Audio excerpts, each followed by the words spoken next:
Krishna alone. To do that, we have to divorce ourselves from the association of the modes of material nature. So we have to be very cautious to analyze what are the types of sacrifice according to the modes of material nature, and then what are those that are transcendental. And all this is given in the scriptures. If we simply follow the regulative principles of the scriptures and the different activities that are given in the Shastra for devotees, then automatically we'll be engaged in transcendental sacrifice.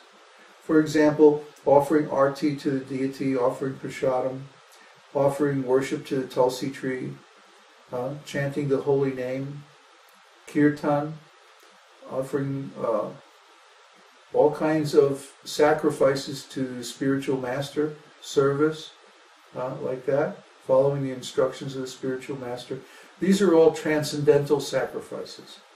But they're transcendental because they are not dependent on the modes of material nature, or rather they're transcendental to those modes. So again, we have to look very carefully at the quality of the sacrifice that we're doing. And not just because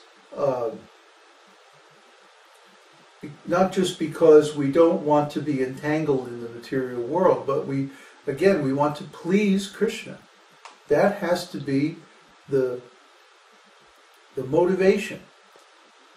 If we think, oh, I want to save myself from this material world and get out of the condition of birth and death and attain the transcendental platform, so I'm going to do all this sacrifice.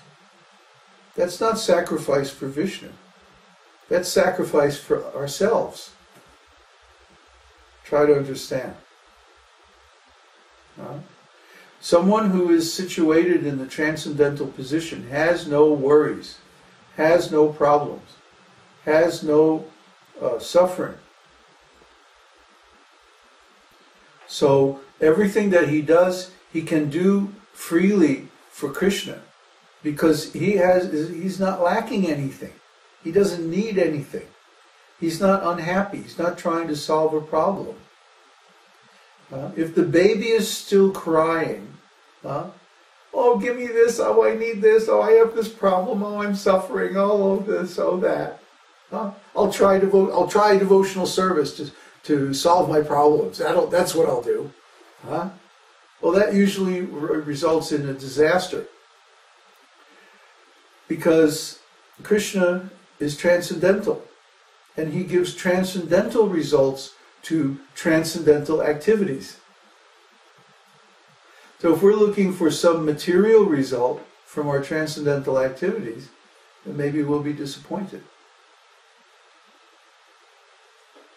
See? We are, even if we attain liberation in this life, according to Vedanta Sutra, we have to experience the result of our prarabdha karma. Prarabdha means ripe. So the karma that is ripe and will be coming due in this lifetime, even if we attain complete spiritual liberation, we still have to experience that karma. Why? Because devotional service destroys all the other karma that we have. The seed karma, bija karma, and all the other karma that is stocked up in our karma account, so to speak.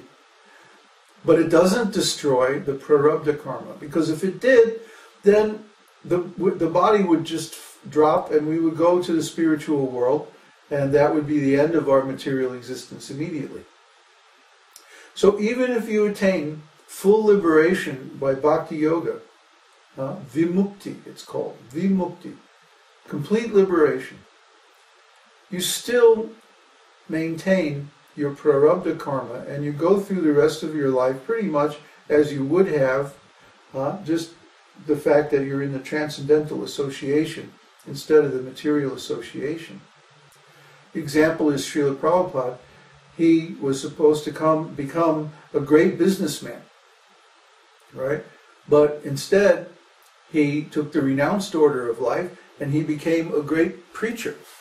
But he still had so many offices, so many devotees, so many temples, so many books, such big accounts, so many things, that the same thing that he would have had if he was a businessman. He still had enemies, he still had people who were envious of him, you see.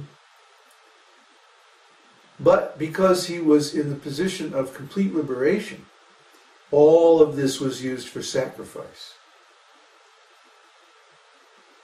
So again, it comes back to the heart. We have to look in our heart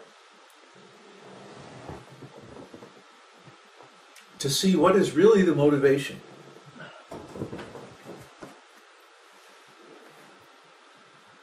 Why are we performing our spiritual activities?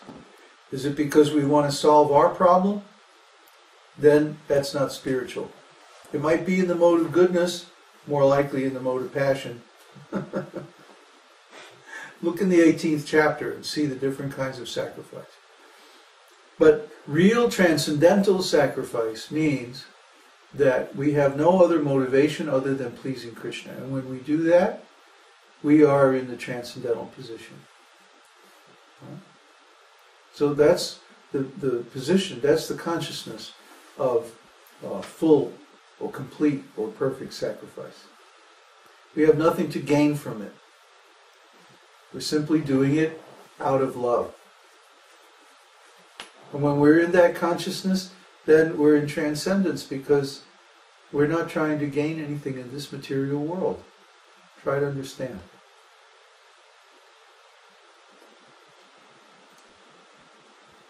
More questions? Question from Elisa. So, those who live in the light have nothing to hide and will speak the truth without fear. Am I right? Yes. According to social conventions, one should speak only what is palatable to others. However, according to spiritual standards, the truth is the truth. The absolute truth is there in the Shastras, in the scriptures. And so a Brahmana, someone who is situated in Brahman,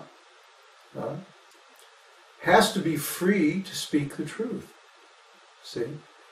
Just like in that situation where that nonsense guy was saying, everybody should give up their home life and their spiritual life and their everything just to work in my company.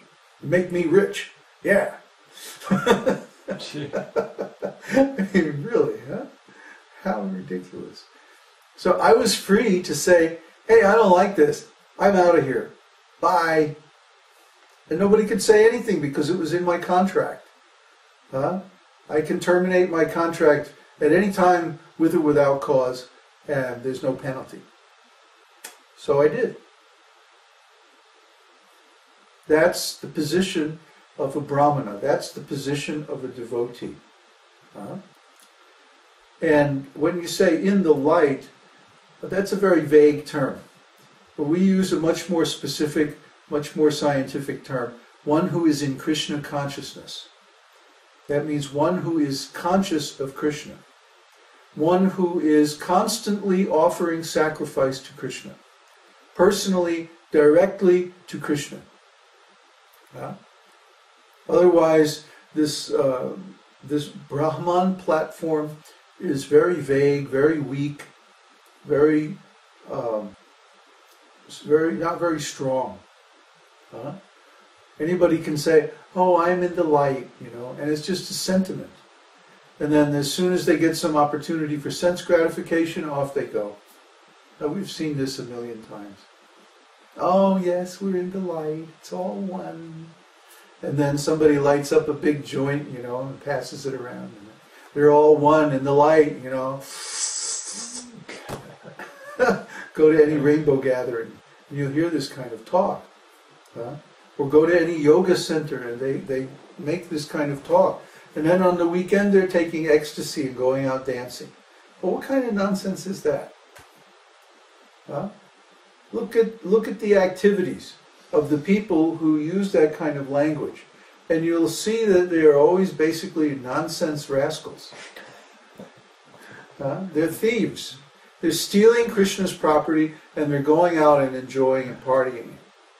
And then during the week, they're doing their yoga asanas and isn't this nice? We're in the light. And then what? They go do sense gratification and they're in the dark. So we don't think much of people who use that kind of terminology because it's so vague and general that it gives them the excuse to do basically whatever they like. This impersonal philosophy has contaminated the whole yoga scene, the whole New Age scene, even the organized religion scene. And basically, people are using it as an excuse to violate the principles of religion. If religion